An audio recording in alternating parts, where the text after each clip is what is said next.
Hello, my name is Les Brown. This is Mamie Brown's baby boy, and I want to thank you so much for joining us. You know, at this particular time, I want you to, first of all, pat yourself on the back and take the time to thank yourself for becoming involved in a process for looking at your life. If there's ever time that we need to begin to stop and think and assess ourselves, that time is now. When you begin to look at the foreclosure rate that's going on in the country and the foreclosures and the bankruptcies, and in addition to that, the violence and people losing their jobs and the level of uncertainty and fear that people are feeling. And I think there's a level of stress in the air unlike anything we've ever felt before. And so just to take the time to think, to pause, and particularly not only looking at what's going on, but asking yourself the question, how's this affecting me?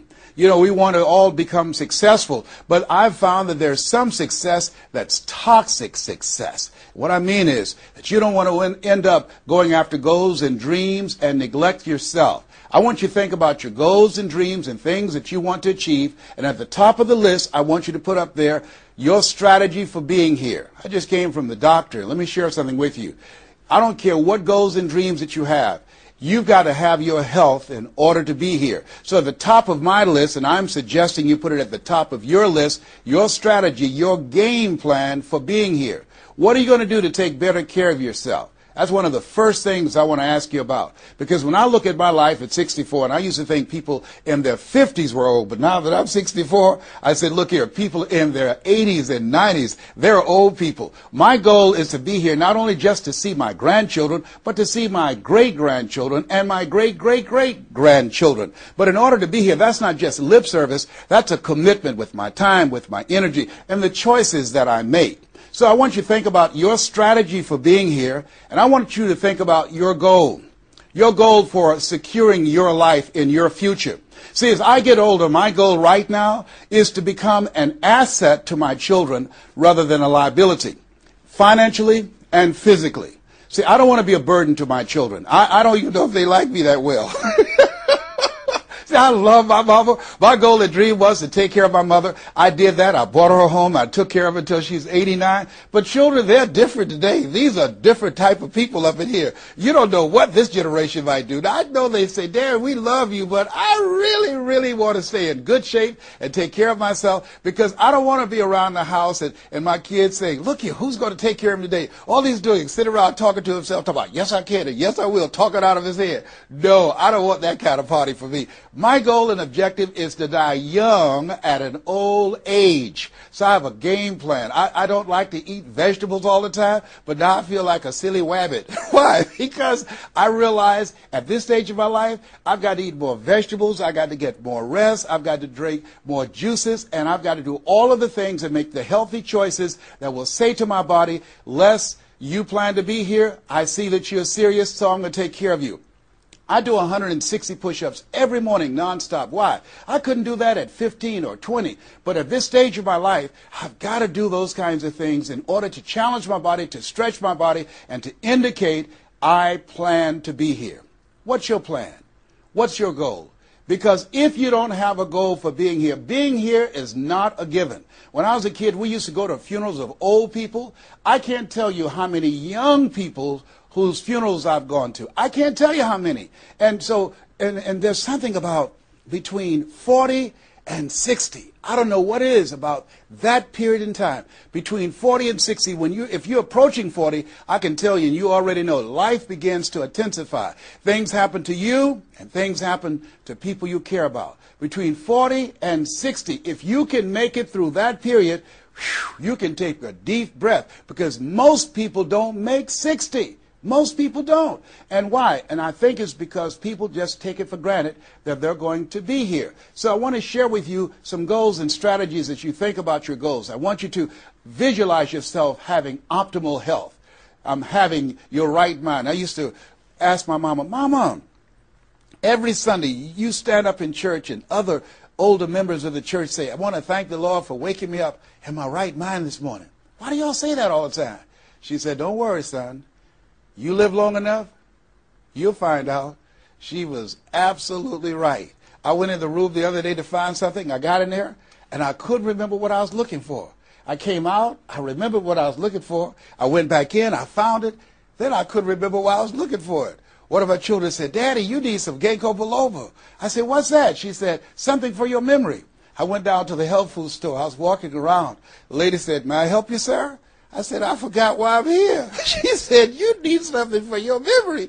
I said, I know. So they took me over to a little section, and I bought the stuff, and then I took it home. Now, I can't remember where I put it. So when I got up this morning, I said, I want to thank the Lord for waking me up in my right mind this morning. See, if you woke up in your right mind this morning, that's a good thing. I called a friend of mine the other day, Miss Williams, said, Miss Williams, how you doing? She said, baby, I'm doing good. She said, I went to the bathroom by myself, not all myself. I said, too much information, too much information. Let me tell you something, but that's a good thing. I know about that. I've been in the hospital. I know what it is not to be able to move. I know what it is to have back challenges. I know what it is to be in pain. So this thing called life, you've got your health. Let me share something with you. That's a good thing. A friend of mine, Bishop T.D. Jakes, said, if you got a problem man or money can solve, you ain't got no problem. I can agree with that. And I learned some things going through that experience. And really, I should say, growing through that experience. My goal at that time was to be here. And trust me, it's better be seen than to be viewed. Are you feeling the brother? Up in here, up in here. So I want you to think about your goals and dreams. And here's what I want you to do right now. I want you to say to yourself, it's possible. It's possible. And I want you to follow along with this process. As you think about your goals and dreams, I want you to write this down. I'm going to give you some strategies to maintaining this possibility mindset. I want you to write down mindset maintenance. Mindset maintenance. Let me share something with you. The easiest thing that I do every year is to live my dream. That is, helping people to realize their potential, to step into their greatness, challenging themselves, reinventing themselves, to start their own businesses. I've helped over 400 people earn millions of dollars. The easiest thing I do every year is what I do on a day-to-day basis, going into prisons and juvenile detention centers, teaching young people mindset development, how to become effective communicators, how to dress like a prospect rather than a suspect.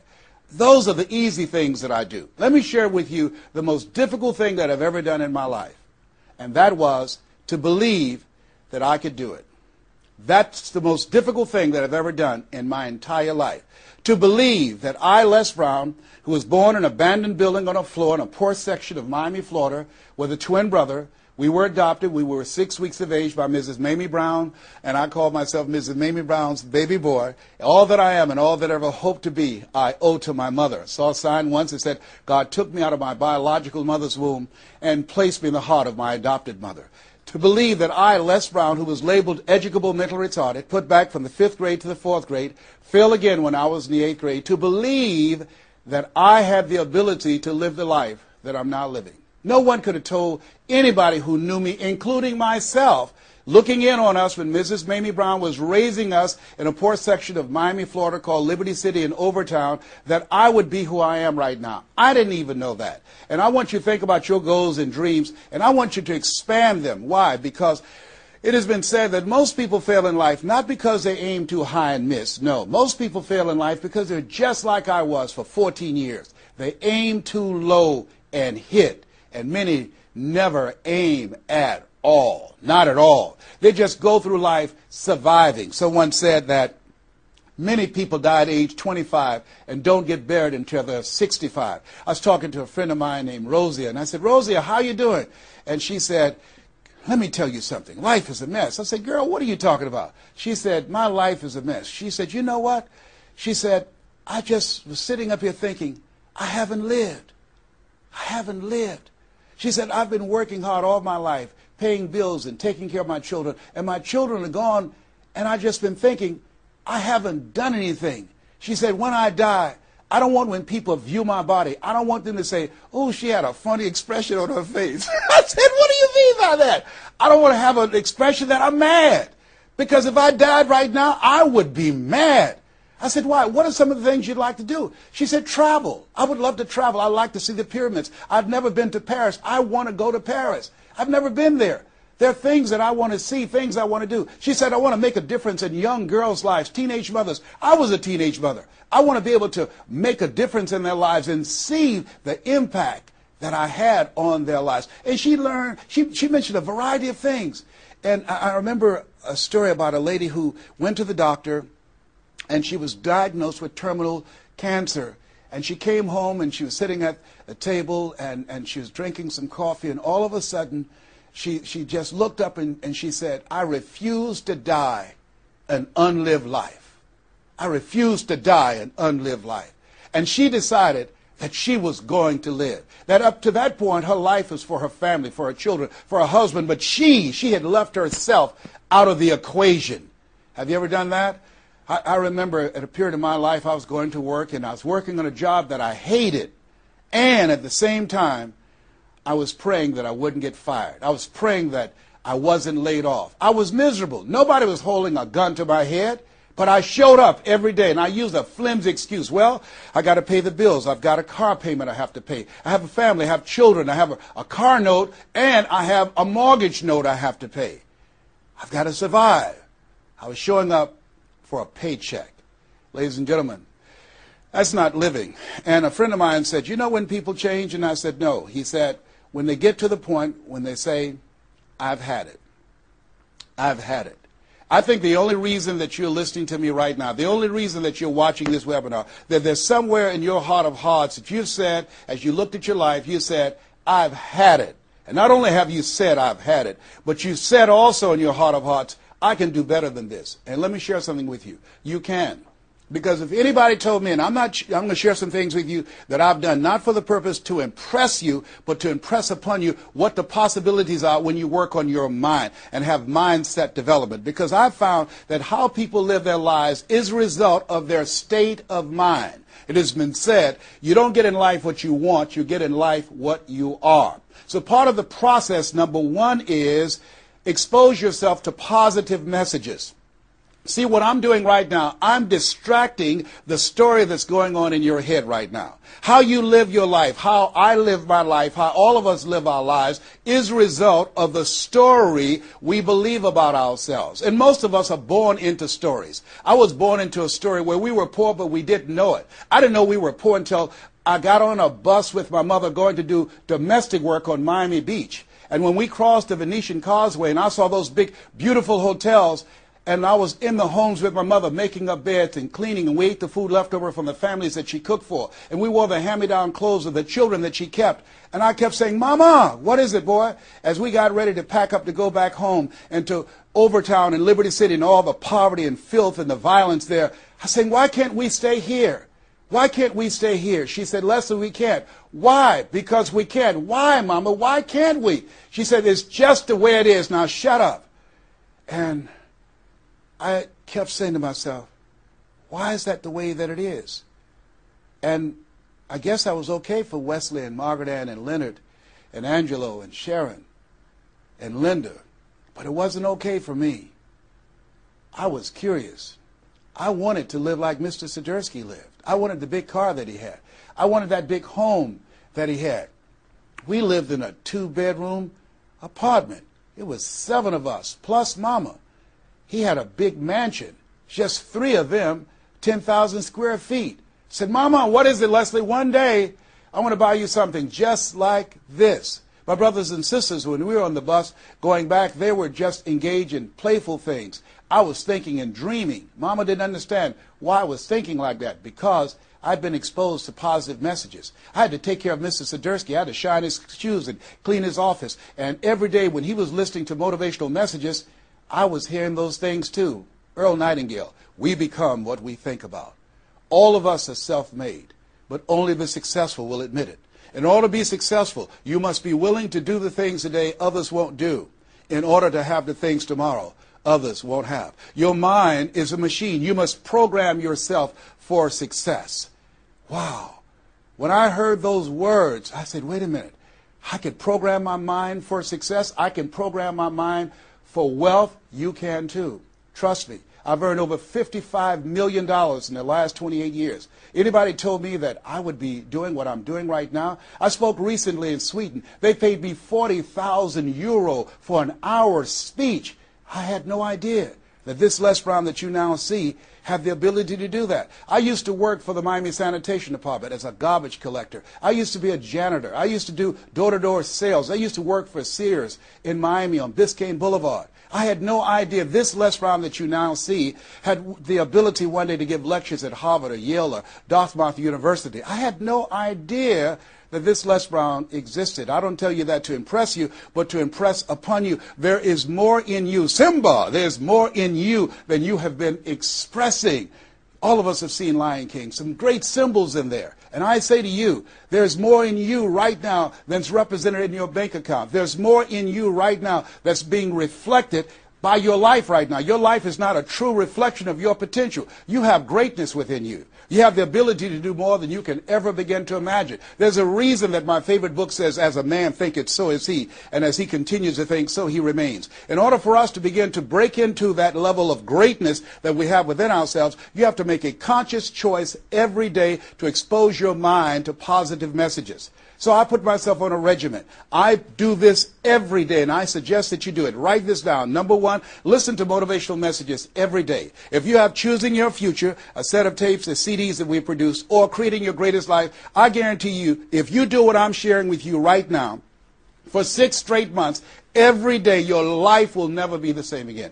I guarantee it 100%. You listen every day for 1 hour to Creating Your Greatest Life, any of those messages, because faith comes by hearing and hearing and hearing. What it will begin to do is interrupt the story in your mind. It will override the story that you believe about yourself. It will distract all the negative thoughts that you have that's holding you back, that held me back for 14 years. When I used to go see the #1 motivational speaker on the planet, Zig Ziglar and Tony Robbins, and my heart said, I can do that. I love to help people. I'm just like my mother. And then my mind would ask how. And I went from my heart to my mind. And my mind would say, Les Brown, you don't have a college education. Les Brown, you've never worked for a major corporation. Les Brown, you were labeled educable mental retarded. They call you DT, the dumb twin. You're not as smart as your brother.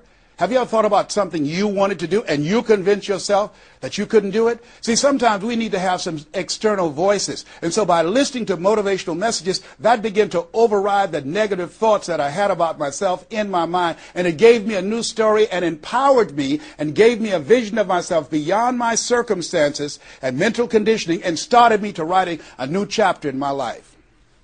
And so now, money will never be another issue for me. And that was an issue for most of my life because I didn't know what I didn't know and I thought I knew. So one you have to do is that you have to have a mindset development strategy where you are deliberately taking an hour every day listening to a motivational message. Every day. Here's something else.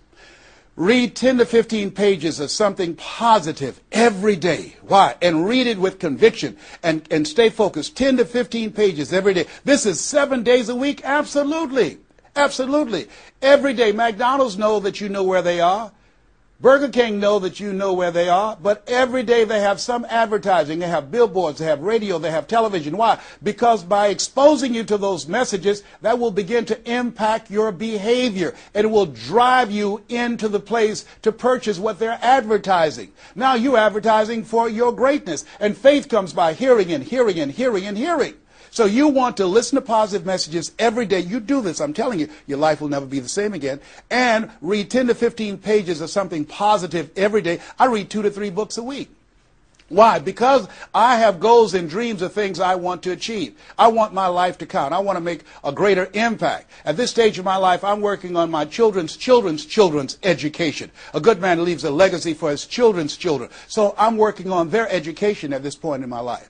And as I begin to look at myself, in order to achieve more and to do more, I know I have to work more on my mind. And let me give you an example how this works. The most money I've ever earned in an hour and a half, $260,000. That's the most money I've ever earned in an hour and a half. A lot of people work a whole month and don't do that, or 6 months.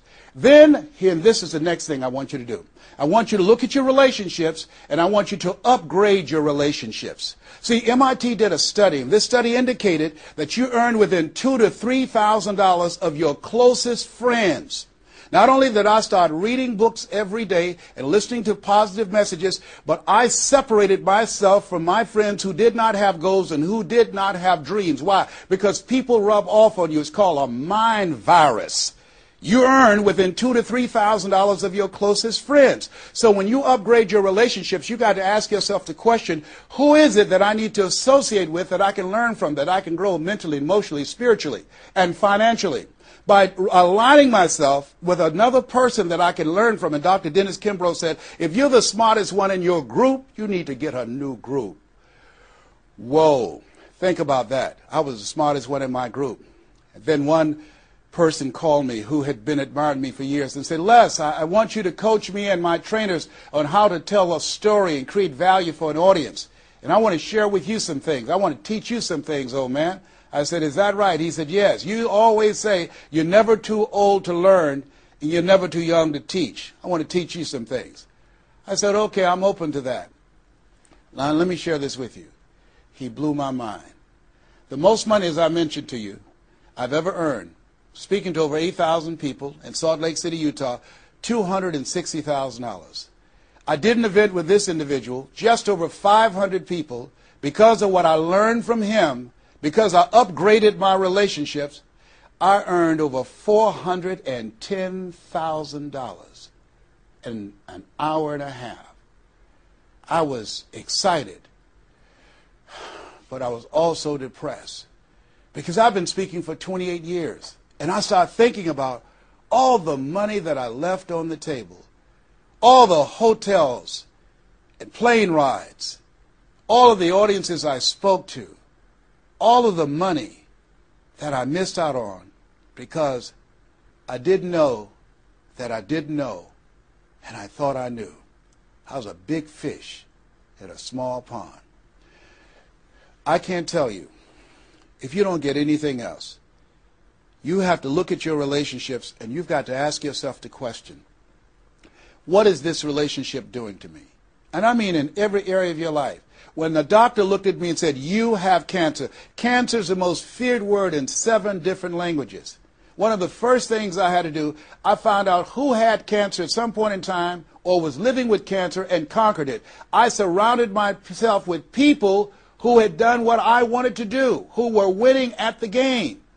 See, it's very important, every area of your life. If you want to improve your health, start hanging around healthy people. They did a 30-year study and said that the reason that most people are obese, it's a mind virus. Listen to what they said. A mind virus is communicated mind to mind. That if you have a friend that's fat or you marry somebody that's obese, you have a 41% to up to 161% of becoming obese yourself.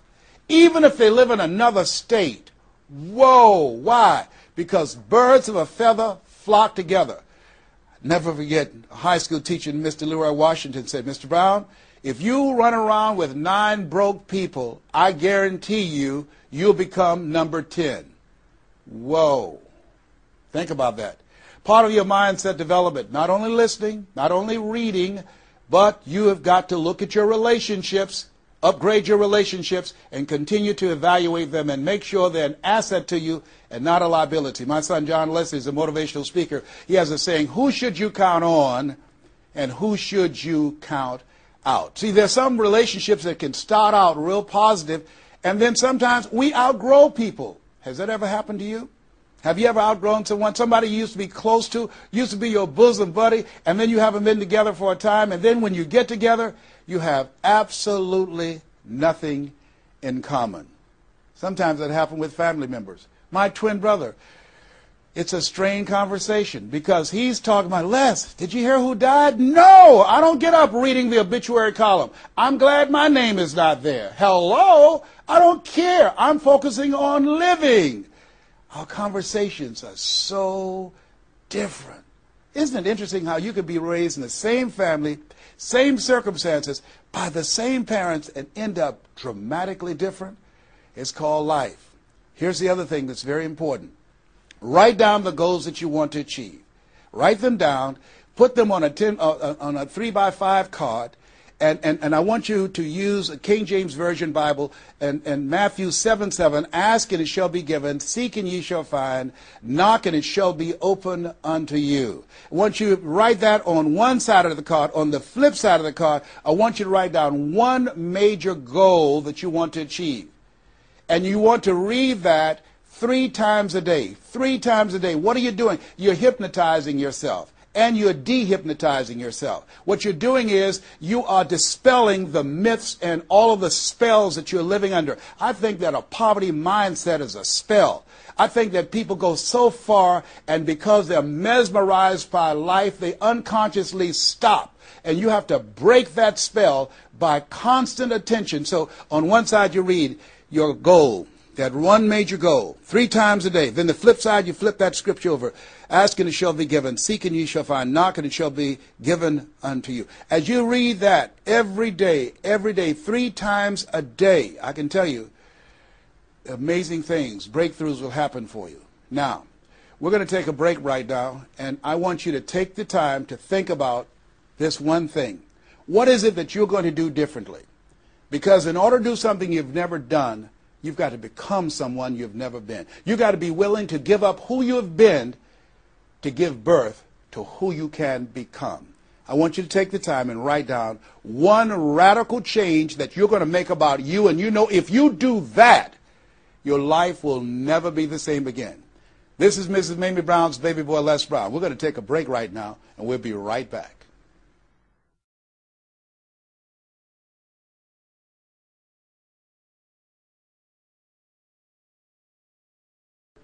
Hello, this is Les Brown, Mrs. Mamie Brown's baby boy. I hope you took some time to really go within because, see, no one knows you like you. You know what it is that you need to work on. I mean, one of my main issues that I had to dramatically change about myself was I had to develop courage. I used to go see people do things. I saw speakers on stage. My heart would say, I can do that. But I didn't have the courage to stand up for myself. For 14 years, I procrastinated. For 14 years, I kept myself as a spectator sitting on the sidelines. And then I saw a speaker, and he was so boring, the room was as quiet as a graveyard between funerals. And I said, whoa, if he can do it, I know I can do it. And because I saw what he did, and his brother-in-law was sitting next to me, and he said, you ought to be that boring and earn the kind of money he earned. I said, how much did they pay him? He said, $5,000. I said, $5,000? He's only been talking for about 45 minutes or an hour. He says, that's how much they make. Now, I wasn't earning $5,000 a month. I said, wait a minute. If he can do that, I know I can do that. Have you ever done that before? He gave me courage. And so at that moment, now that was a decision. I didn't have to have his example of somebody that was less talented than I was to give me the courage. I should have had the courage to stand up myself, to believe in my own stuff. But the truth of the matter is, I didn't. And I can't unscramble those eggs. I cannot pull those years back. I cannot recapture those 14 years. Maybe, that's my favorite book says, forgetting those things which are behind, reaching forth unto those things which are before. And press toward the call of your higher calling. Press toward that mark of your higher calling. And that's what I do. That's what I do every day. I have to continue to work up the courage. I remember going in to do a presentation before a group of educators. I was the only one there without a college degree. And I had to talk to myself. I went into the bathroom and I said, Les Brown, let me tell you something. What do you care about the fact they have MBAs and PhDs? That only means pile high and deep to you, and not any disrespect for credentials. They're very important. But I had to get myself together. Hey, look here, you can't go in there worrying about what they have. Just bring what you have. You got 7 children you got to take care of. You got a mother you have to take care of. And you have something to say. You have some talent. You have some abilities. You've got to believe in yourself. You've got to stand up. You can't punk out now. You can't fold now. See, sometimes you have to talk to yourself. It might be the most intelligent conversation you will ever have, talking to yourself. So that radical change, it doesn't happen overnight. You can make the decision, but you've got to stay on top of yourself every day to come from and live your life from a place of power, courage, and faith, as opposed to being a volunteer victim, as most people are, volunteer victims. Here's something else. Get an accountability partner.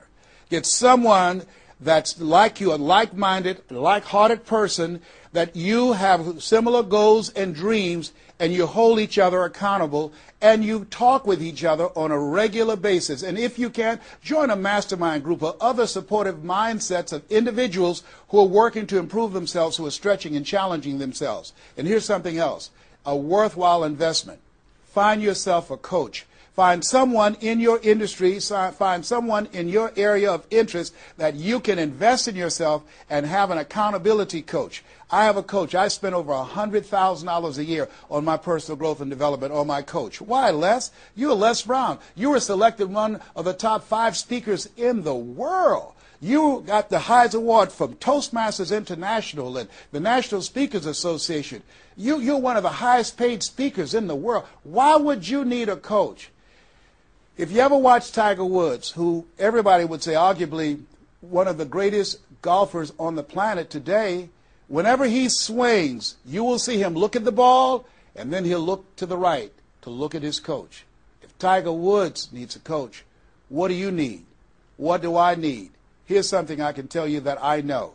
You can't see the picture when you're in the frame.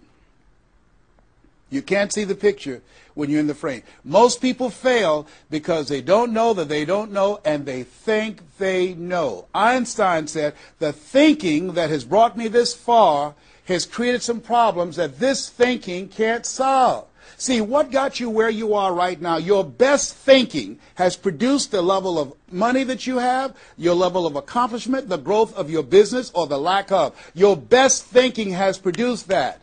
Own that. Face that and get some help. One of the things I teach, ask for help. Not because you're weak, but because you want to remain strong. And ask for help. And don't stop until you get it. And so take the time and find someone that can coach you. Find someone that will have the courage to tell you what you need to hear and not what you want to hear. And that's what I have. And Mike Williams, who's been my coach for the past 38 years, and I shudder to think what would have happened to me. I used to be a disc jockey, Les Brown, the man about town, LB, Triple P. There were none before me, there will be none after me. Therefore, that makes me the one and only. Young and single, love to mingle, certified, bona fide, duly qualified to bring you satisfaction and a whole lot of action. I was bad, baby. Yes, I was. And this guy said, Les, you're more than a disc jockey. What are you talking about? Man, if you can entertain people and don't see them, if you can reach people, Les, through this microphone and you can't see them, what can you do if you could see them? If you can entertain them, you can educate them. You can empower them. If you can be Les Brown, the man about town, and you can swim to the bottom of the deepest ocean or climb to the mountain, the top of the highest mountain, no matter where you go, they'll be talking about me, LB, Triple P. If you can come up with all of that kind of gobbly-gob garbage, what could you do if you sat down and you started thinking and doing editorials about things that's maintaining our detriment? What could you do to inspire people to register to vote? What could you do to begin to impact public policy? You've got to get a larger vision of yourself. I said, Mike, I never thought about myself in that way. See, has anybody ever seen something for you that you didn't see it for yourself? I didn't see that for myself. Maybe that's why my favorite book says, eye has not seen, ear has not heard, nor has entered the heart of mankind what God has in store for you. Because of what he saw in me, he inspired me. He gave me a vision of myself beyond my circumstances, beyond my mental conditioning, and beyond the job where I was, because I thought I was just a disc jockey. I love that. I master a microphone. You drop me in any city, I can master a microphone. I can turn a city upside down with a microphone. But I had more in me than I was expressing, and I did not know it. And because of his encouragement, I became a community activist. Because of his encouragement, I started doing a talk show called Voice of the People. Because of his encouragement, when I got out of radio, I ran for the Ohio legislature, and I was elected.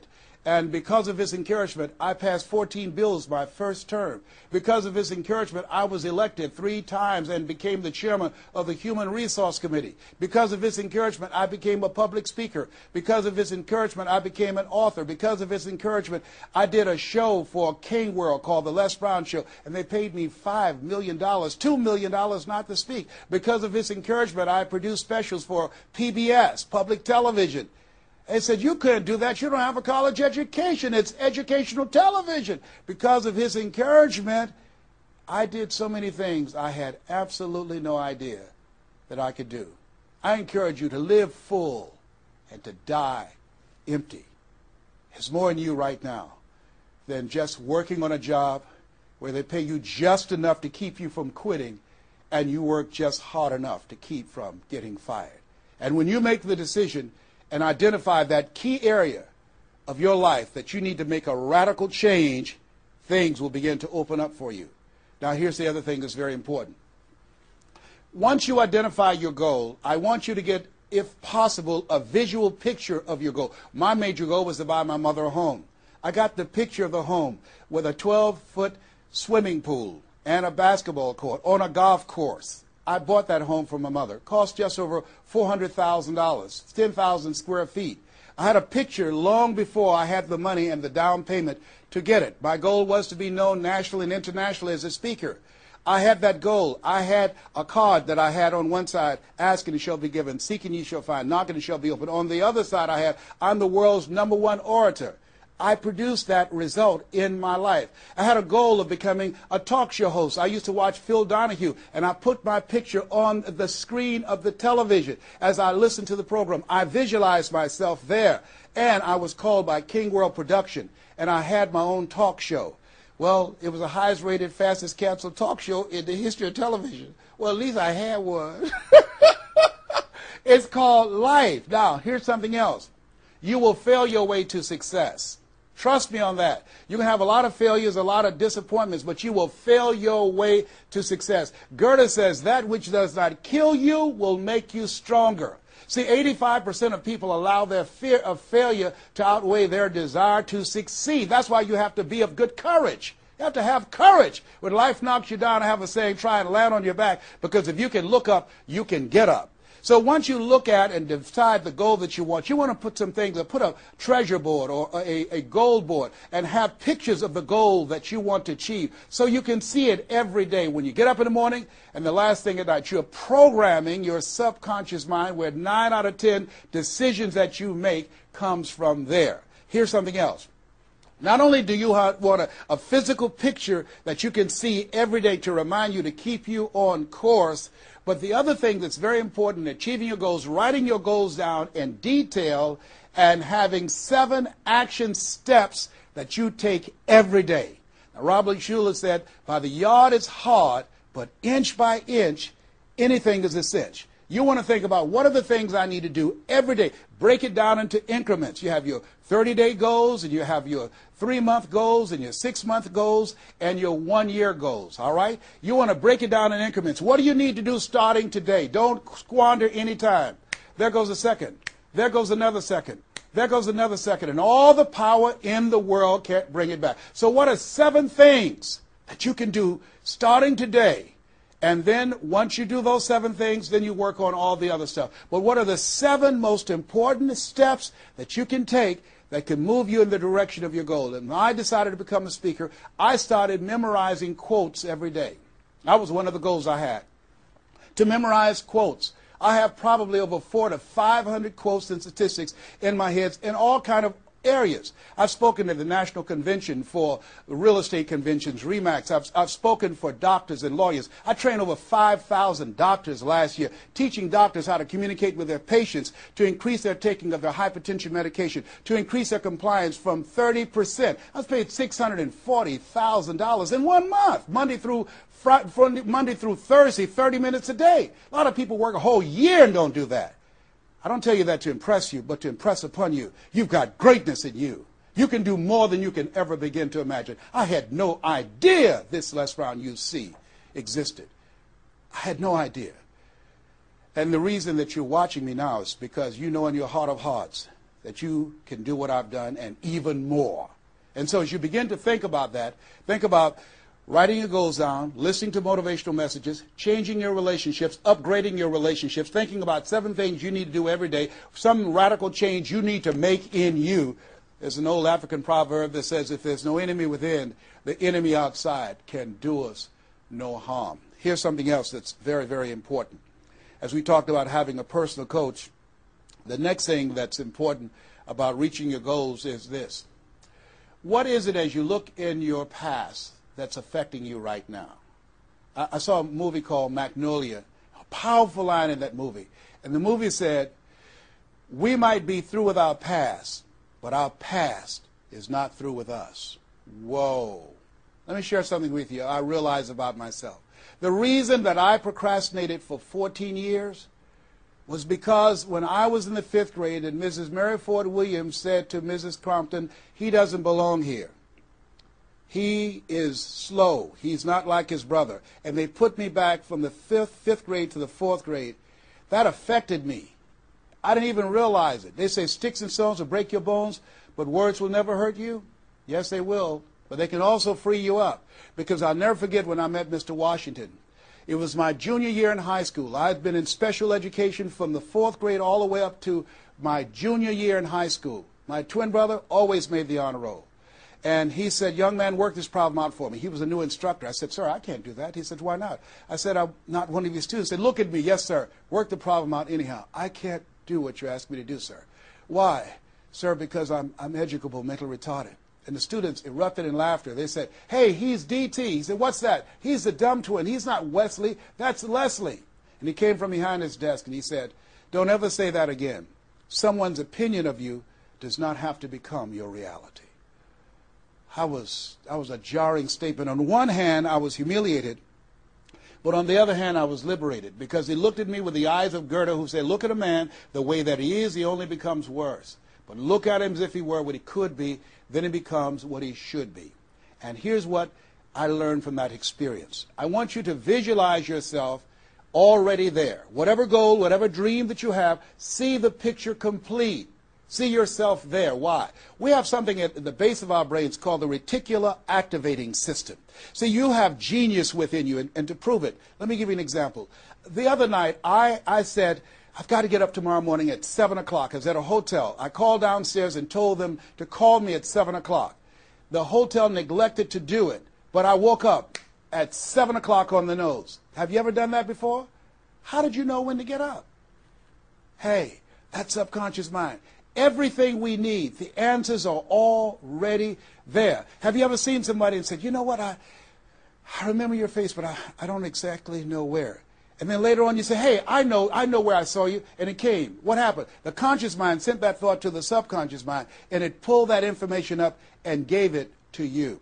Now, when you begin to hold the vision of what it is you want to achieve, you stimulate what is called the reticular activating system. It's a network like group of cells at the base of your brain. Let me share with you how it works. Have you ever purchased a car? No one goes to buy a car that has the same color that everyone else has. Has that ever happened to you before? But then once you buy the car and you drive it off the lot, you start seeing it everywhere. Say, hey, where did this come from? Let me tell you what happened. You made an investment. And because you made an investment, that piqued your awareness, that stimulated your reticular activating system. Another case in point. I was at a party with a friend of mine, and we were dancing, and music was blasting. She said, wait a minute, my son is crying, he's at the door. I said, your son's not at the door, because even if he were, you wouldn't be able to hear him. And she stopped, went to the door, opened the door, and there her 4-year-old son was at the door. How did she hear it and I didn't hear it and the other people dancing? It wasn't our child. It was her child. Her reticular activating system picked up his whimpering sound. And I'm saying to you that you have that in you. When you focus on your goals and dreams and you visualize it complete, it will stimulate the reticular activating system and it will lead you there following all the other things that we suggested. Now, not only is it possible you can live your dream, it's necessary that you change relationships, that you get a coach, that you meet with other like-minded people that will hold you accountable, that you write your goals down, that you have 7 steps that you do every day on your goals to monitor to see where you are. But you've got to take full responsibility. If everything works out for you, fine. If you have the money, fine. If you can get the help and support of friends and family members and your spouse, great. But if you don't, all of those things are minor things. The major key to your reaching your goals is you. Nobody's going to work on your dream harder than you. Trust me on that one. You've got to take responsibility to make it happen. If it happens when you come out the gate, fine. But if you fail, so what? Come back again and again and again and again. If it's something that you love, if it's your passion, until you do it. George Bernard Shaw said, the people that make it in this life, they look around for the circumstances that they want, and if they can't find them, they create them. Here's something else. It's hard. When I bought the first home for my mother, and I didn't do a title search, and a guy sued me, and I had to move out from the big, beautiful home I bought her to a roach-infested home I moved her out of. And the neighbors came out and said, "Mamie, y'all back?" "Yes, what happened?" "My boy lost a house. He didn't do a title search. And we had to get out. They foreclosed on the house. He didn't have the $50,000 to pay the guy who put a lien on the property." It was devastating. But let me tell you something. It was worth it. Because I came back. 90 days later, I got a bigger and better house. 90 days later, I stayed focused on the goal. And that's the thing that you want to do. Stay focused on your goal. Keep the main thing the main thing. You're going to have distractions. That's a part of the process. It's not there to stop you. It's only there to challenge you. You want to grow through it. You know, I think it was Robert Schuller who said, "Tough times never last, but tough people do." Keep the main thing the main thing. You going through hell? Don't stop. Keep moving. Keep on moving. Don't stop to talk about it. Keep moving. That's the name of the game. Keep on swinging. One of my favorite movies is Cool Hand Luke and Paul Newman. I don't know if you've ever seen the movie, but there's a scene where Cool Hand Luke is fighting a guy, big dude, just kept knocking him down. Bam! That kept on knocking him down. Cool Hand would get up, he'd knock him down. Bam! And pretty soon the guys are feeling sorry, say, "Stay down, Cool Hand, stay down." Cool Hand Luke would get back up again. Guy would knock him down. Bam! The guy would say, "Stay down, man, stay down." Cool Hand would get back up again. The guy would knock him down. Bam! And after a while, the guy got tired of knocking Cool Hand down. And Cool Hand stood up. Everybody had walked away, and he was still swinging in the wind. Swinging. Nobody was there but him. That's who I am. Cool Hand Luke. That's who you want to be. Cool Hand Luke. You keep on swinging, and the universe will yield to you. It will dispatch angels to come rescue you and say, "Back off. Give him what he wants. Give her what she wants. Let's go find a wimp today." That's the way life is. It's hard, but it's worth it. What will make it worth it for you? Nietzsche said, if you know the why for living, you can endure almost anyhow. I want you to take the time and write down 12 reasons on why you won't fail. Because when the tough times come, and they're going to come, when life hits you on the blind side, and that's going to happen, your children start going crazy, or someone you thought you'd be married to for the rest of your life, like I went through, and they decide they want a divorce, called life. What is it that can keep you going? Your reasons will be your rod and staff to comfort you, to take you through that process. I can tell you it's possible. You can live your dreams. It's necessary that you surround yourself with people you can learn from and grow from, that you write your goals down, you work on them every day, that you have a made-up mind, I am going to make it. It's necessary that you constantly work on yourself, reading positive material, listening to positive material, going to seminars and workshops, investing in yourself, getting a coach. And it's you. You've got to take personal responsibility to make it happen. Don't see yourself as a victim. And it's hard. It's hard. Changing your life is hard. Getting up, working when you're in pain is hard. It's hard. It's hard.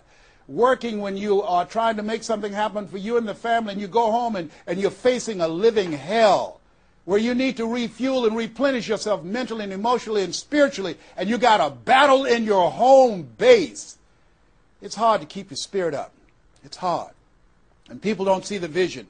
They don't believe in you. They say, "Oh, you can count on me," and they're not there. They just lied. They're only there when they need you. It's hard. I can tell you, it's worth it. The sacrifice that you have to make, I can tell you from my experience, it's worth it. So take the time to write down, what are those 12 reasons of why you won't give up? What is it that will make it worth it for you? And once you find that, you will create some momentum in your life, and then it's done. It's done. Stick a fork in it. It's done. Here's something I want you to keep in mind. Life is a fight for territory. It's a fight for territory. And once you stop fighting for what you want, what you don't want will automatically take over. I want you to read that. I want you to memorize that. I want you to put it someplace where you can see it. I want you to keep that in mind. Life is a fight for territory. And once you stop fighting for what you want, what you don't want will automatically take over. Once you stop fighting for financial freedom, I am cancer-free, I'm debt-free, and I'm drama-free. I have the faith to call forth those things that be not as though they were. I'm fighting for my peace of mind. I'm fighting for my freedom. I'm fighting for my children's children's children. I'm fighting to create a brighter tomorrow. I'm fighting to make a difference in life. I'm fighting to make my print, to leave my mark. I refuse to die and unlive life. And that's what you are doing right now. You're saying to yourself, I refuse to die and unlive life. I want my life to count. I want my life to mean something. I want not to be a burden to anybody. I want to control my own future, to write my own check, to control my own destiny, to do what I want to do when I want to do it, not to answer to anyone else but myself. You have it like that. The only reason you're watching me is because we're cut from the same cloth. We're branches of the same tree. The only reason you take the time to invest in your time, your money, and your energy to just stay here and focus right now, because you feel me in your heart. Where your heart is, there your treasure is also. As a man thinketh in his heart, so is he. And I say to you, keep in mind what I said. Life is a fight for territory. And once you stop fighting for what you want, what you don't want will automatically take over. Jim Rohn said something I love. He said, when the end comes for you, let it find you conquering a new mountain, not sliding down an old one. No. Life is too short and unpredictable, as Helen Keller would say. Eat the dessert first. Don't let it find you sliding down the same mountain. I don't know what your goals are. I don't know what your dreams are. Here's what I know about you. You have greatness within you. Here's what I know about you, and I don't even know you, but based upon my own experience, you were chosen on purpose for a purpose. 1 out of 400 million sperm. You have greatness within you, but greatness is a choice. It's not your destiny. It's a choice that you have to make every day. Choose ye this day whom ye shall serve. The mediocre part of yourself or the greatness that you were chosen for. This has been Mrs. Mamie Brown's Baby Boy. I hope you've gotten some value out of this. It's been a plum-pleasing pleasure as well as a privilege. God bless you. God bless your dream. And God bless the greatness that is in you. The world needs you, and we need you now. And so it is.